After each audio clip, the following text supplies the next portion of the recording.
Get ready. English Shorthand High Speed, second paper, 150 words per minute. Trial dictation for 2 minutes. Get ready. 5 seconds. Start. Speaking on the general discussion on the budget, an honorable member said, "Mr. Speaker, sir, at the outset, I would like to thank you for this great opportunity. The budget presented by the Honorable Finance Minister is in continuation of last year's budget. The first thing I would like to point out is that the budget comes at a time when the economy has been affected due to COVID infection. The entire country was under complete lockdown for several months.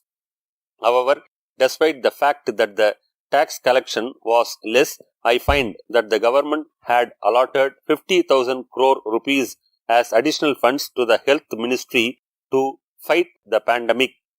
I thank the government for this timely action. Secondly, to improve the financial position due to the slowdown in the economy, I find that the government has taken series of measures. In the first place, I thank the government for increasing capital expenditure by about 30% this year. This would promote growth and provide employment opportunities to benefit the poorer sections of the society. At the same time, the government has not proposed any new taxes.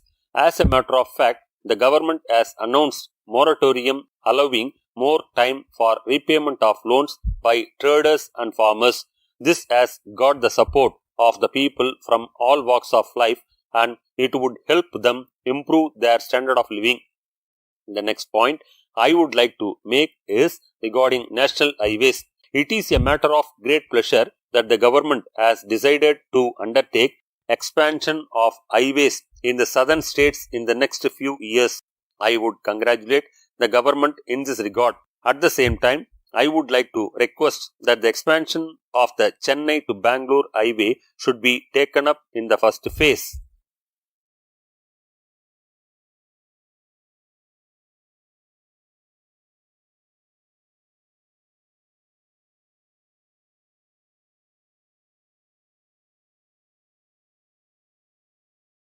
Get ready.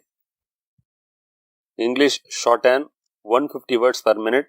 Second paper. Code number of the question paper 1228. Code number of the question paper 1228. Instructions to candidates. The passage will be dictated at the rate of 150 words per minute.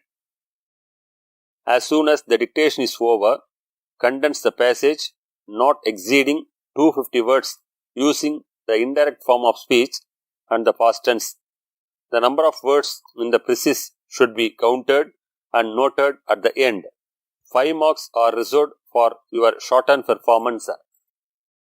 Your handwriting during condensation should be legible and that sufficient space should be left between lines. Get ready. Main passage, 20 seconds.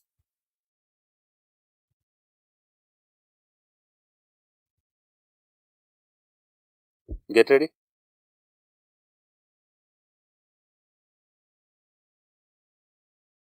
Five seconds. Start. Speaking on the demands for supplementary grants in the Lok Sabha, an honorable member said, "Honorable Speaker, sir, I rise to express the views of my party on the demands for supplementary grants.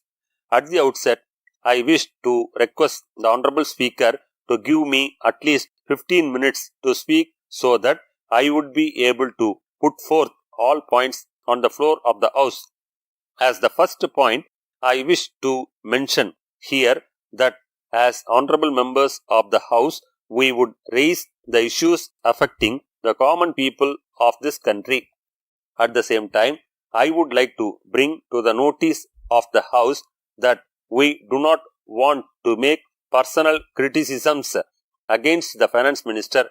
So, I would like to make it clear that all our criticisms made on the floor of the House relate to our duty as honorable members. It is therefore necessary that They should not be taken as personal attacks on the Honorable Ministers. Secondly, I would like to place on record that today we are discussing the demands for supplementary grants for this year. At the same time, we are also discussing demands for excess grants for the previous year. You will remember that the first one refers to request for additional allotment to meet urgent expenditure. In the same manner, the second demand refers to approval for excess expenditure made over and above the amount sanctioned. I request the honorable members to be clear about this point. Thirdly, all departments of the government are expected to estimate their budget expenditure correctly. It has to be borne in mind that only if there is correct estimate of probable expenditure in a year, the House can allot the amount after proper discussion. So, my only point in this regard is that departments should avoid making excess expenditure as far as possible.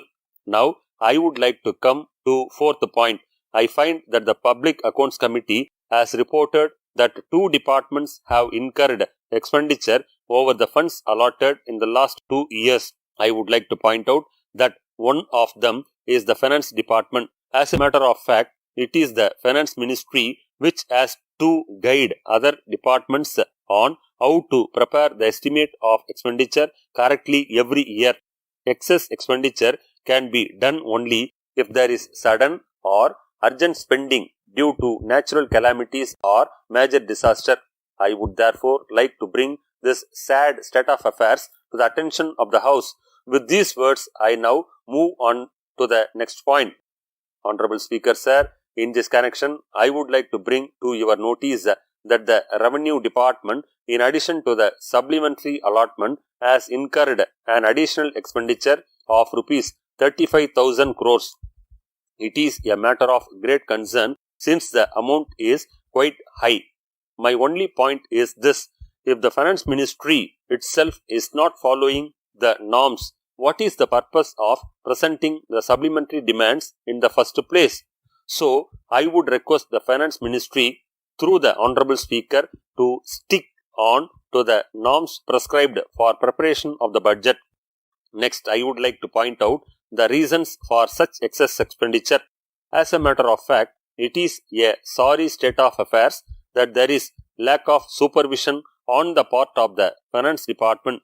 In this connection, I have a suggestion for the Honorable Minister. The Finance Department must do timely reviews and properly anticipate the requirement of additional funds. If this is done, I am sure that we would be able to avoid excess expenditure in the years to come. Next, I would like to state that 2 years ago, government announced moratorium on bank loans due to COVID. However, it is a matter of great concern that not even a single loan taken by the poor people has been waived. They have been given only additional time. In the circumstances, I request that at least half of their loan amount should be waived. Moreover, lakhs of students who have taken education loans also have not been given relief, even though their studies were affected due to the pandemic. In the light of the above, I request that such loans which are under 2 lakh rupees should be waived as soon as possible.